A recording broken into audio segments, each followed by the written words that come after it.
자, 추심거래 특징에 대해서 좀 살펴보도록 하겠습니다. 추심은 일단 기본적으로 은행이 지급 보증이 있는 게 아니에요. 신용장은 우리가 다음 주에 공부를 하게 되겠지만, 은행이 지급에 대한 어떤 개런티를 해줍니다. 무조건 뭐 어떻게 보면 조건만 일치를 시키면 돈을 주겠다라는 어떤 기본적인 약속이 있어요. 그리고 수입상의 신용을 바탕으로 어떻게 보면 그런 돈을 은행을 통해서 단순하게 순수하게 회수하는 방식이고, 뭐 DA는 더 말할 것도 없고 DP란 것도 결국에는 물품을 선적하고, 수출자 입장에서는 물품을 먼저 선적하고 돈을 나중에 은행을 통해서 뒤늦게 회수하는 방식이기 때문에 이 돈을 지급하는 어떤 수입상의 신용이 없다면 실제로 진행되기가 어려운 대금결제 방식이 되겠습니다. 자, 그리고 그렇기 때문에 철저한 신용조사가 이루어져야 되는 부분이고요. 그리고, 이게, 이러한 거래 방식을 사용을 하는 거는, 그 어떤 다국적 기업, 글로벌 기업의 본지사 간 거래, 본사와 지사 간의 거래에 사용하는 것이 좀 바람직하지 않느냐라는 생각이 좀 듭니다. 그래도 추심을 활용을 하게 되면 좋은 점은, 뭐 신용장보다는 상대적으로 수수료가, 신용장의 부담이라는 게, 신용장의 어떤 수수료 부담 이런 게 있거든요. 은행 수수료 부담. 그래서 그런 것으로부터 벗어날 수 있고, 그리고 수입상 입장에서 봤을 때 어떻게 보면 DA를 쓴다면 대금을 굉장히 늦게 지급할 수 있기 때문에 물품을 판매나 제조 가공에 활용을 한 후에 획득하게 되는 대금으로 DA 만기일에, 하나원 만기일에 지급을 결제를 하면 된다라는 점이죠. 그리고 상대적으로 DP든 DA든 이거는 수출상보다는, 그러니까 쉽게 말하면 물품 대금의 후지급이에요.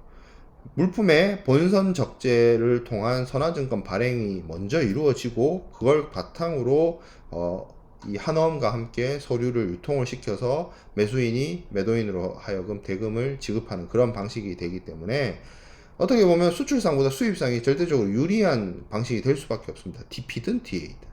그렇기 때문에 이것을 어떻게 보면 수출상의 입장에서는 거래에 잘 활용할 수가 있다는 거죠. 뭐 이런 거예요. 돈 나중에 줘도 돼. 뭐 DP나 DA를 사용해서, 그러니까 내 물건 사. 뭐 이런 식으로 마케팅의 요소, 영업의 요소로 활용할 수 있다라는 점에서 장점이나 효용성이 있습니다. 그러나 실무에서는 잘 안 쓰인다. 실무에서는 잘 안 쓰인다. 굳이 추심까지 해가면서 뭐 할 필요 없이, 이 정도 신뢰관계가 있다면, 본지사이거나 정말 본지사까지는 아니더라도 거래 당사자, 수출자와 수입자 사이에 어떤 신뢰관계가 잘 형성되어 있다면 그냥 대금을 송금하면 되기 때문에, 지금 현재로서는 많이 쓰이고 있지 않는 대금 결제 방식이다. 자, 그래서 추심의 한계점, 대금 지급의 보장이 없다. 이거는 수출자 입장이에요.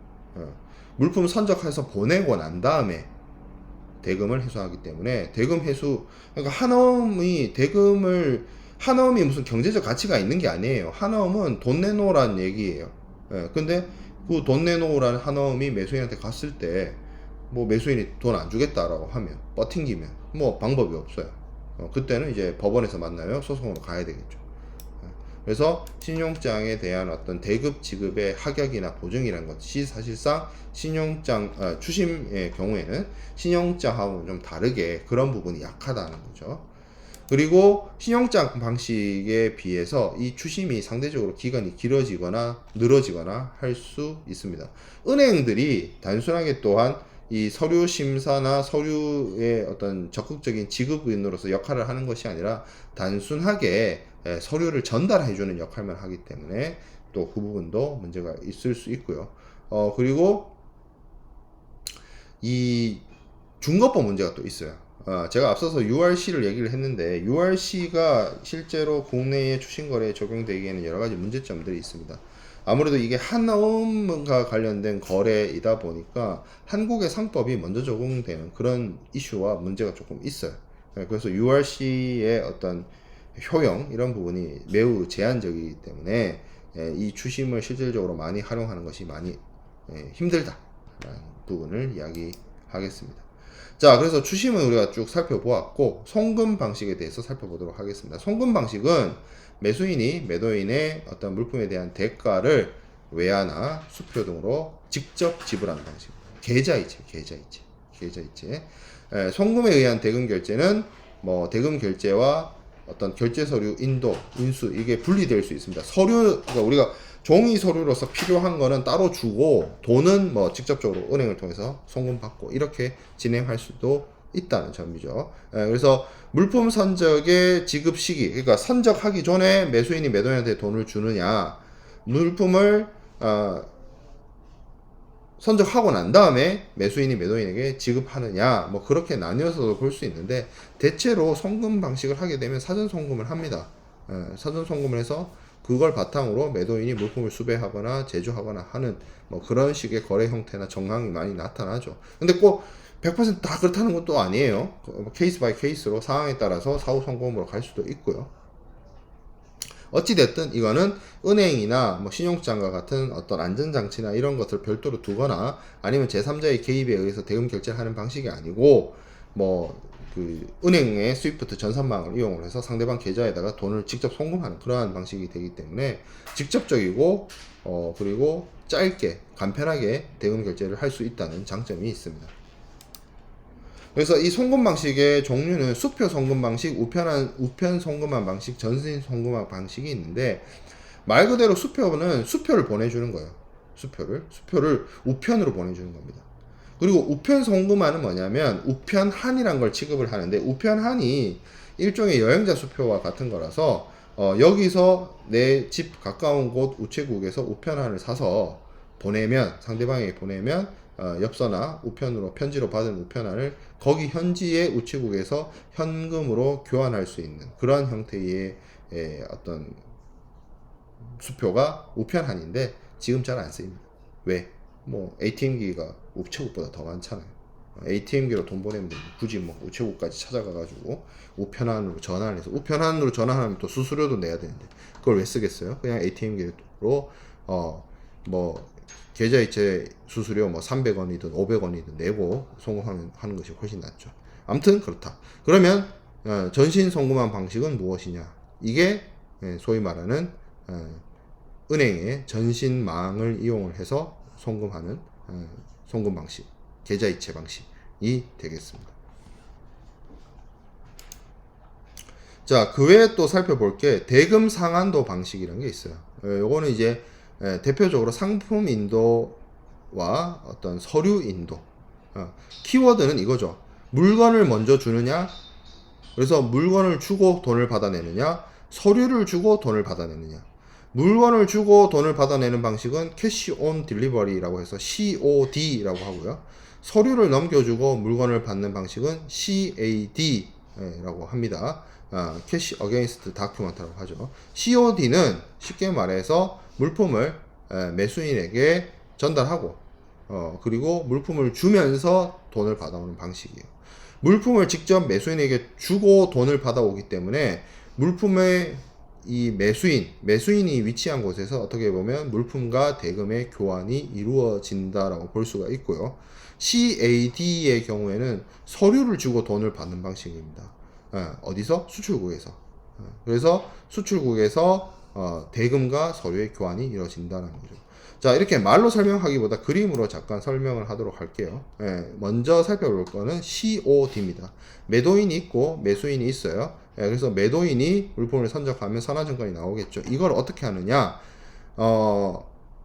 다 보냅니다. 누구한테? 수입국 내에 있는 매도인의 대리인에게. 그래서 이 사람이 뭐까지 하냐면 물품 운송이 돼서 이까지 도착하잖아요. 이 검사를 체킹을 해요. 수입 통관도 하고. 그런 다음에 이 매도인의 대리인, 수입국에 와 있는 매도인의 대리인이 매수인에게 물건을 보여주고 물품을 검사하고 그리고 거기에 따라서 체크를 해서 대금 지급을 하는 그러한 방식이 캐시 온 딜리버리. 일종의 배달이죠. 배달해 주는 거죠. 물품을 우리가 배달을 해주는, 집까지 음식을 안전하게 배달해 주는 것처럼 물품을 수입국에 안전하게 배달을 해서 물품을 체크를 하고 돈 주고 물건 받아가는 그러한 방식이 COD 방식이 되고요. 그래서 이거를 현품 인도, 물품 인도 결제 방식 뭐 이렇게 얘기를 하는 방식입니다.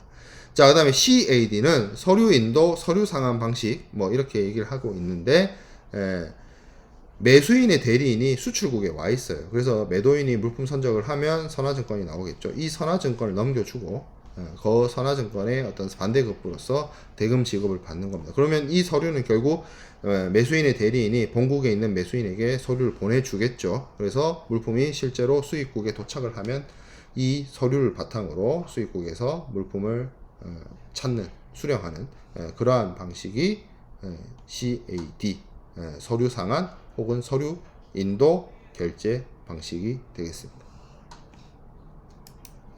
자, 그 외에도 대금 결제 방식으로 팩터링이 있습니다. 팩터링은 조금 좀 쉽게 이야기하자면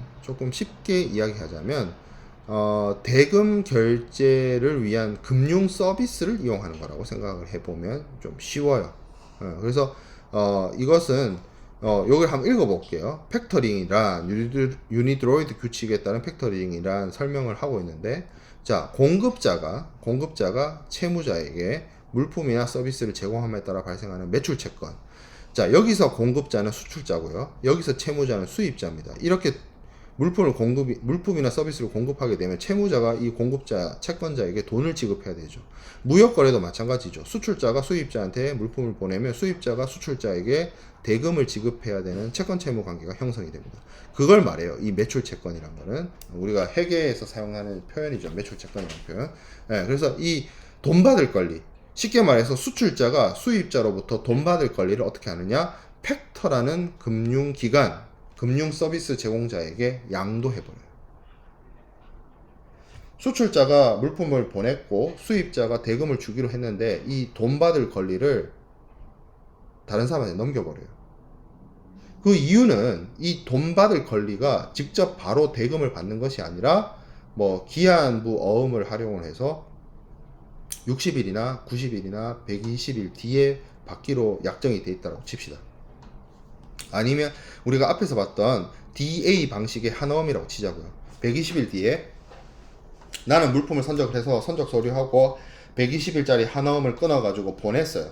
그래서 저 사람은 수입국에서 물품을 찾아가서 뭐 하고 나한테 120일 뒤에 나한테 돈을 주기로 했어요. 우리가 앞에서 봤던 DA 방식이죠. 근데 생각을 해보면 수출자 입장에서 물품을 보내놓고도 그리고 물품과 서류가 수입국에 도착하고도 120일이나 지난 다음에 대금 회수를 할 수가 있기 때문에, 그리고 대금 회수를 만약에 이 수입자가 은행에게 대금을 빨리 보낸다 하더라도 이게 또 은행을 통해서 들어오는 거기 때문에 굉장히 늦어지죠. 그래서 이거를 어떻게 한다? 이 돈 받을 권리를 파는 겁니다. 권리를 파는 거예요. 이 권리를 팔 때 이렇게 했죠. 예를 들어서 120일 뒤에 내가 100만 원의 돈을 받을 수 있다라고 치면 그러니까 넉 달을 기다리면 내가 100만 원을 받을 수 있어요. 근데 오늘 당장 이 사람한테 넉 달 뒤에 돈 받을 권리를 내가 넘겨줘요. 그러면 이 사람은 나한테 그러면 100만 원을 줄까요? 안 주겠죠. 내가 4달 뒤에 100만 원을 받을 수 있는 권리를 다른 사람한테 판다라고 하면 그 판매 가격은 절대 100만 원이 안 될 겁니다. 뭐 한 95만 원, 96만 원 뭐 이렇게 되겠죠. 그 4만 원 차이가 뭐예요?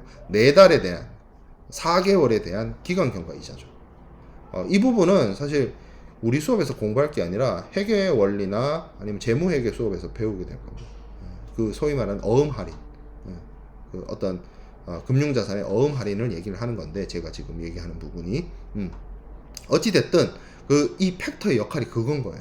어음 깡 해주는 사람, 어음 할인 해주는 사람.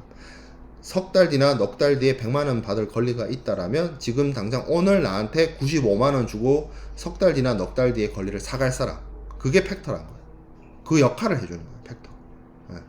그래서 이 팩터는 공급자, 수출자에게 신용담보, 전도금융증, 돈 미리 땡겨준다는 거죠. 돈을. 기한부의 어음이지만 이 기한부 어음은 나중에 내가 돈을 회수할 테니까 너한테 그냥 돈을 먼저 줄게 라는 차원에서 전도금융을 주는 겁니다. 그런 이런 업무를 제공하는 하나의 뭐다? 금융 기법이다. 금융 서비스라는 거예요. 우리 한국의 경우에는 주로 이 금융업과 관련된 금융 서비스를 제공하는 업종에 대한 여러 가지 제약이나 제한이 있기 때문에 주로 이 팩터 역할은 은행이나 아니면 은행과 유사한 금융기관에서 수행을 합니다. 그래서 어떤 이런 팩터들이 일종의 그 어떤 어음 할인과 같은 금융 서비스를 통해서 역할을 수행을 하는 거죠.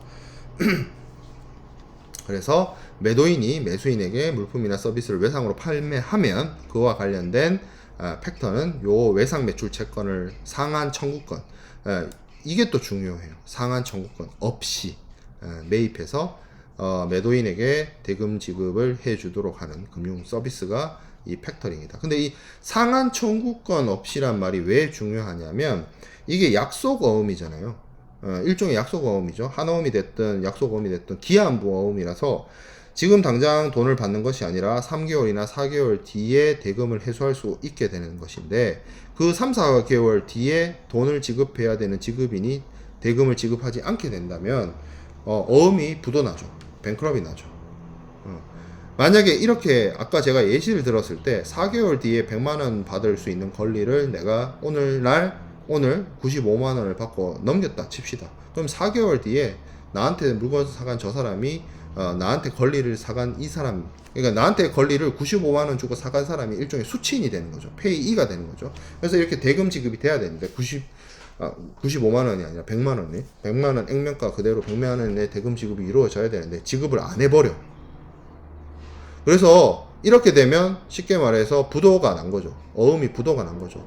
근데 여기서 상한 청구권이 있다라고 치면 나한테 95만원 주고 이 권리를 사간 사람이 나한테 돈 내놓으라고 100만원 내놓으라고 청구할 수 있으면 그게 상한 청구권이 있다는 거고요. 상한 청구권이 없다는 것은 뱅크럽이 나더라도 어음이 부도가 나더라도 나한테 권리 사간 저 사람은 나한테 돈 내놓으라고 하지 못하는 게 상한 청구권이 없다는 의미입니다. 상한 청구권 없이 어음을 사가주니까 사실 내가 기한 경과에 대한 부분을 할인을 받고 조금 액면가보다 액면은 기한 보험에 100만원이라고 적혀 있어요. 4개월 뒤 100만원. 근데 이 100만원보다 낮은 금액으로 95만원에 내가 돈을 받고 이 권리를 넘기지만 이 어음이 부도가 났을 때 문제 처리를 내가 하는 것이 아니라 나한테 권리를 사간 사람, 이 사람이 하기 때문에 굉장히 유리한 부분이죠. 굉장히 좋은 방식입니다. 그래서 기한부 어음임에도 불구하고 대금을 먼저 땡겨준다는 점, 그리고 부도가 나더라도 상한 청구권을 행사하지 않는다는 점이 이 어떻게 보면 수출자 입장에서, 매도인 입장에서 팩터를 이용할 수 있는 이유가 되는 거예요. 그렇죠? 그리고 그것만 하는 것이 아니라 이것이 일종의 제가 금융 서비스라고 했기 때문에 여러 가지 뭐 장부 처리라든지 회계 처리라든지 그런 여러 가지 복합적인 아니면 뭐 컨설팅이라든지 이런 서비스를 제공을 한다는 거죠. 이거는 사실 한국에서는 잘 활성화되어 있지 않고 미국이나 유럽에서 많이 활용되고 활성화되어 있습니다. 상대적으로 한국에는 잘 없다. 그래서 팩터링이 하는 주요한 기능은 당연히 이게 뭐 어음을 뭐 나중에 받을 수 있는 돈을 미리 땡겨주고 뭐 이런 역할들을 하기 때문에 거래 당사자에 대한 어떤 신용 조사라든지 뭐 이런 것들에 대한 부분 당연히 이루어져야 되고, 그리고 위험을 끌어안고 돈을 먼저 주고 하기 때문에 그런 부분에 대한 어떤 관리, 제공 뭐 이런 것들이 당연히 이루어져야 되고요. 그리고 만기 도래했어요. 만기 도래하면 그 사람한테 돈을 또 받아야겠죠. 그래야 내가 일종의 금융 서비스, 그러니까 이 어떤 팩터링은 내가 100만원 받을 수 있는 권리, 4개월 뒤에 100만원 받을 수 있는 권리를 획득함으로써 그것의 값을 95만원을 주고, 그러면 이 팩터링이 먹는 거는 이 차익이죠. 이 차익이 일종의 수수료가 되고 5만원 그걸 획득하는 것이 되기 때문에 매우 뭐 어떻게 보면 일장일단 있는 거죠. 각자의 편리함이 있는 거죠. 수출자 입장에서는 돈을 빨리 회수할 수 있다는 장점이 있는 거고, 이 팩터의 입장에서는 그 중간 수수료를 내가 먹을 수 있다는 장점이 있는 거고. 자, 그래서 이거를 다 할 수 있느냐? 아닙니다. 거래 대상이 제한이 됩니다. 수출의 경우에는 무신용장 인수도 조건, DA 조건.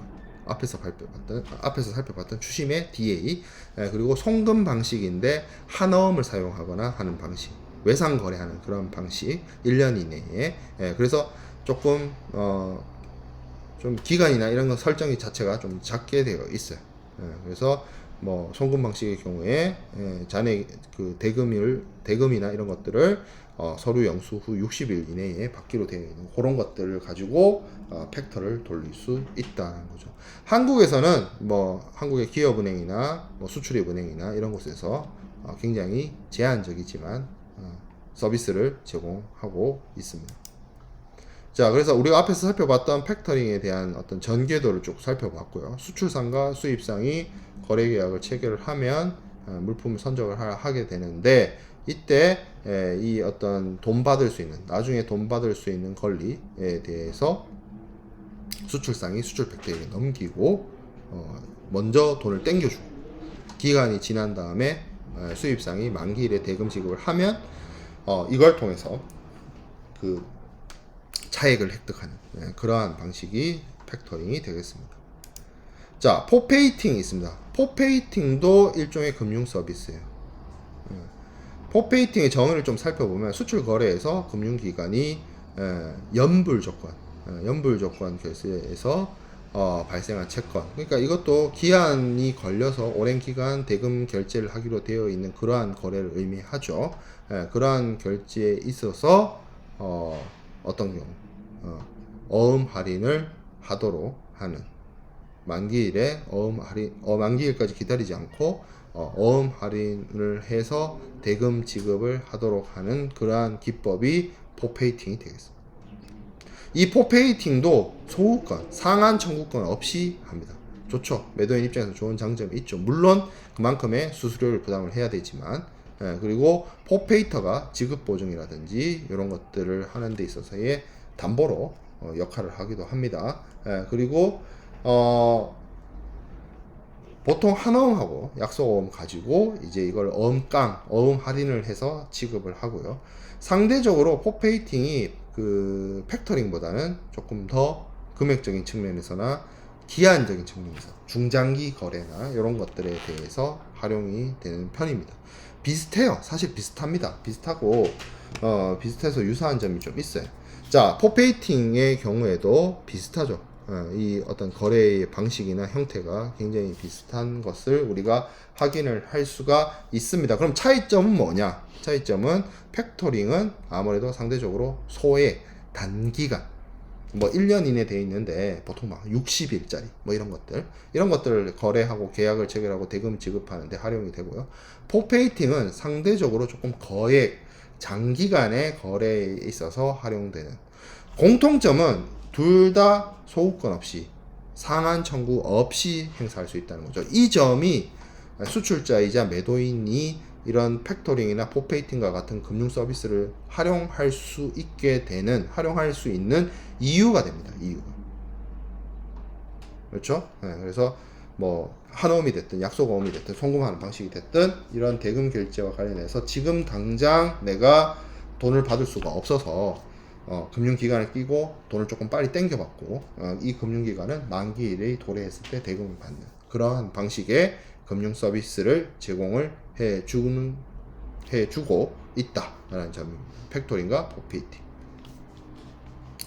자, 그래서 우리가 여기까지 신용장 거래 방식이 아닌 대금 결제 방식에 대해서 살펴보았습니다.